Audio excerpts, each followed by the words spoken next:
Hey, what's up, YouTube? Boswell back with another personal story from my actual life. And before I go into it, I want to kind of do a prefix beforehand on what kind of leading up to the story. So there's a video I created, and it was basically talking about the day I got fired from my job. And with me getting fired, I I told the story on what I learned from me getting fired from my job, and the concept of the video was taking responsibility. Now, what I didn't share was after I got fired, kind of how the story started to unfold then. And I want to tell this story because for the husbands out there, this is a story of resilience. All right. So again, once I got fired from my job, um, years ago, and again, me learning this, lesson of responsibility. Again, I didn't really come to that terms until years later. But again, after I got fired, it took about it took about 2-3 days to really set in that wait a minute, I don't have any income coming in, and the fact that I was like pissed off basically. Right, here's a job, I really put my blood, sweat, and tears in for 8 years, and again, something so small, but again, I did learn my lesson. I learned responsibility from it, and we moved on. However, it still didn't take away the pain that I felt of losing that income, of losing the connection to something I had did for 8 years, losing the connection from culture, the people. You was there for a long time, and so you felt like you was really family with these people, and you really knew them outside of the job, and you built relationships. So that was really taking away a big portion of your life. Leaving that. But again, it took about for it really to click and really sink in. It took about 2-3 days. But so what I did was, I went ahead and applied for like unemployment. Thank goodness I was living with, I was roommated with one of my homeboys, and he, so while I was working at this company, he worked for another company called, I think it was like a furniture company. So I don't want to say their name or whatever, but just know it was a furniture retail slash company, right? So when I was working for my company in retail, he hired me to help him out. You know what I mean? Which was cool. He was my homeboy. So I was like, cool. I pick up a shift or whatever. So I would, like, on my days off, I would go work at his company. Again, I'm not really getting paid much. It's still an extra check. I got a few extra hours, but I'm helping my homeboy, right? So when I got fired, I went and apply for my unemployment. Thank goodness I won, right? So I was get a little bit of check in, but I still needed more income. Now, so anyway, yeah, so I still needed more income. So when he was a manager at the other retail company, the furniture store, he had an assistant manager there. So fast forward, when he left that company, she became the new store manager of the retail furniture store. So when I got fired, I just reached out to her. I was able to get that job back, right? Years later. You know what I mean? And so it just helped me, stay with some money on my feet. All right, so where am I going with this? Right. So resilience. So let me talk about the mind state first of when you lose your income as a man, right? And I talked about this as well with my story of my uncle getting sick. When you lose income as a man, you don't understand like how heavy that is on you to not know how you're gonna feed yourself, to not know how you're gonna provide for yourself. And again, thank goodness I was roommating because the rent was low, so I had a little bit of money saved. But again, not enough to sustain me for a year, anything like that. I still wanted to make income, but it was so many thoughts of doubt, so many thoughts of, thoughts I've never thought of, like suicide, and what I mean. It was dark, man. It was very dark. And this is 3 days later after I got lost, and I'm like, what? I've never been that type of person, and it was just crazy how those were the thoughts that came in. Like, oh, I don't bring value to life, society no more, to myself. It was just so heavy. And I say that to say, like, If you didn't watch the video of the story of my uncle, again, I've made so many videos at this point, but I'll give you a story that relates to where I'm going with this resilience thing. So when my uncle got sick, he was married, right? It was me and 5 other kids in the house. And when he got sick, you know, as a man and his mentality, and I spoke to him about this really quick.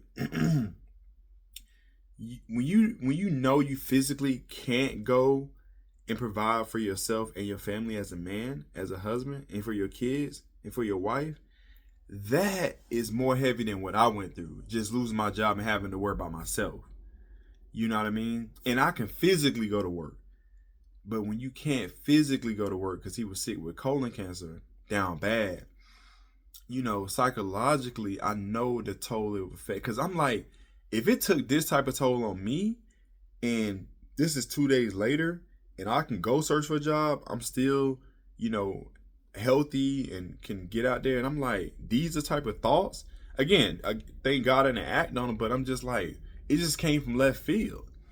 And so I can imagine his situation, or any man, any husband situation where they laid off, or, they get sick or injured, just the toll it takes on you. And it was just, again, for my situation, it was just incredible because I'm like, I've always been, positive person, this and that. And I think this is what a lot of men don't talk about. A lot of husbands don't talk about when, they're out here providing for their family and stuff. And then something derails that. Even for a month, even 2 months, 6, whatever it is, if women are watching this, I want you to understand how that impacts the man's psyche, right? His core, it shakes him when he can't provide for his family. It's because we are connected. You got to remember, we are at our core providers and protectors, right? Women, you guys are nurturers and lovers, I guess. And so if we can't do that, we don't feel like we bring value to ourselves or to society, let alone our families.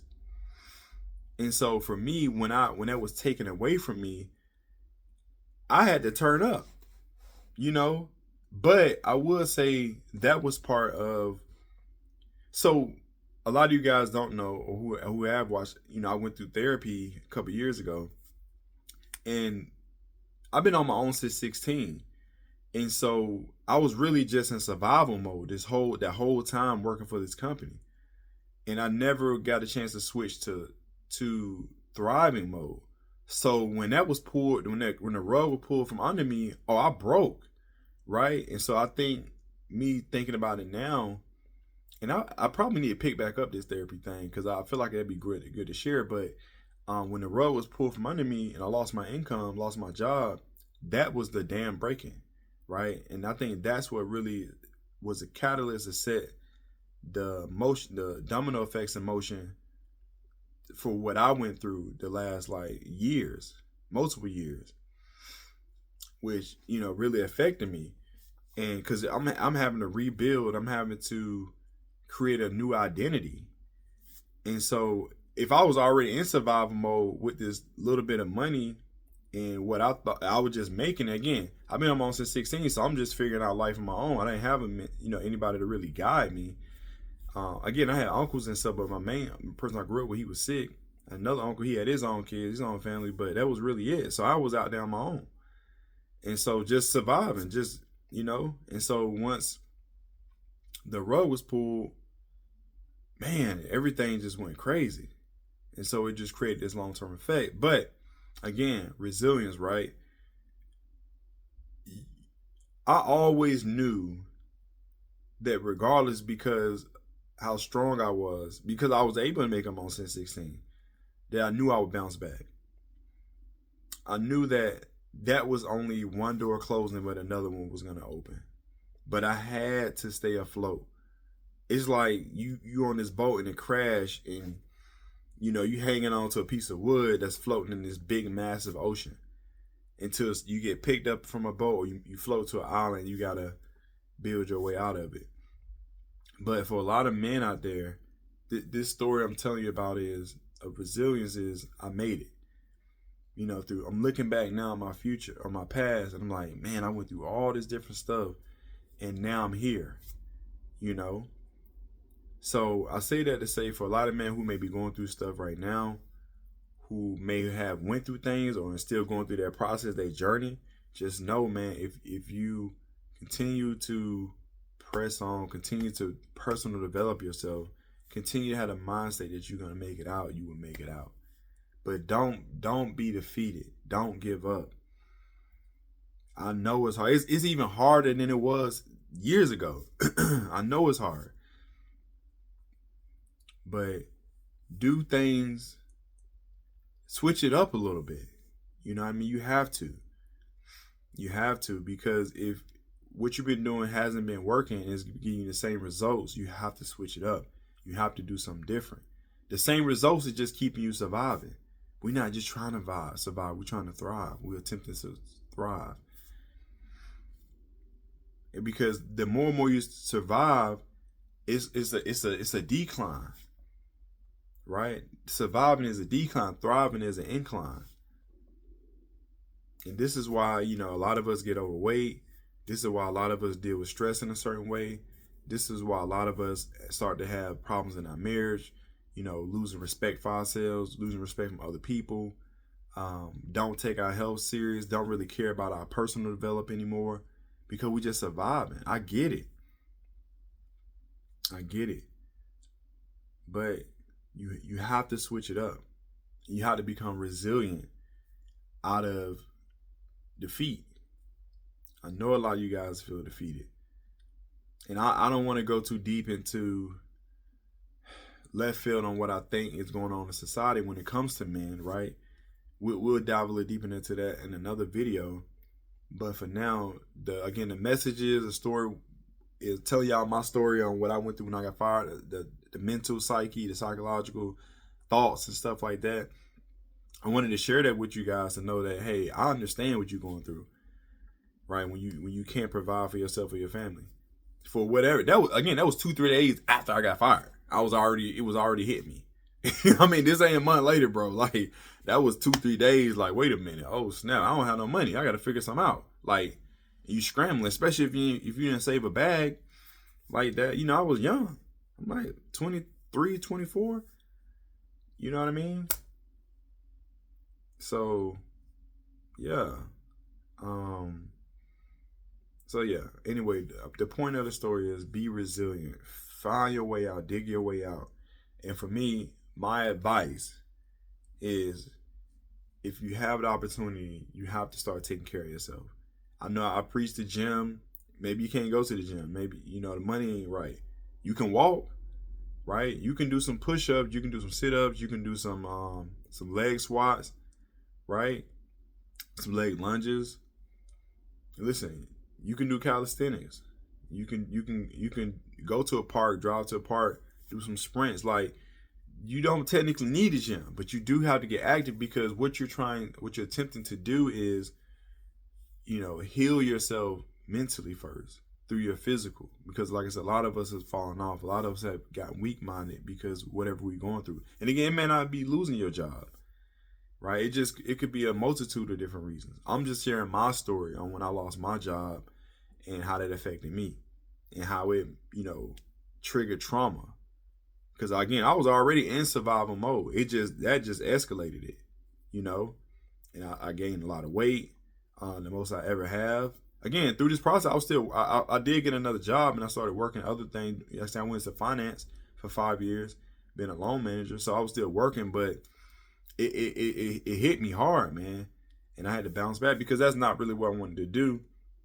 I enjoyed it at the time. I learned a lot in the finance world, but I feel like I lost my identity in the meanwhile, and I had to refine myself, and I went through a lot. So again, man, do things to bring positive, do things to bring value to yourself. I know you have a lot going on. I know you have kids. I know you have a wife you got to see about, but you got to see about yourself as well. You have to become resilient to find your way out. So I appreciate y'all listening to my story of my resilience. Again, you'll learn really quick. You'll learn that resilience isn't an end goal. It's like fitness isn't an end goal. Like you get to a certain weight, that's it, or you get to a certain look, that's it. No, it's life is constantly ever evolving. It's fluid. So we have to be fluid as well. You know what I mean? It like you doing things for for your mental health and your physical health and your spiritual health. That's fluid. That's ever evolving. It doesn't stop, but you have to start it. So I appreciate y'all listening to my story to give y'all an example of resilience and the stuff I went through, and hopefully that connect with you guys, and hopefully you understand I feel where y'all at, and that is real. And again, I always want to be raw with you guys. It was crazy. Thoughts of suicide. I never ever, even to this day. Because anyway, I don't want to talk about that, but I never ever. I have my reasons why I would never even want to even have that thought of suicide, but I just never ever into that one moment in my life. And it's around like when I was younger, in my early 20s. So anyway, thank you for listening to the story. Drop a comment below. Like the video. For the algorithm, hit the notification bell. I drop videos every day. And if it's your first time, welcome to the Husband Code. Subscribe. And if you've been watching for a while, subscribe. I hope y'all love the video. And until next time, peace.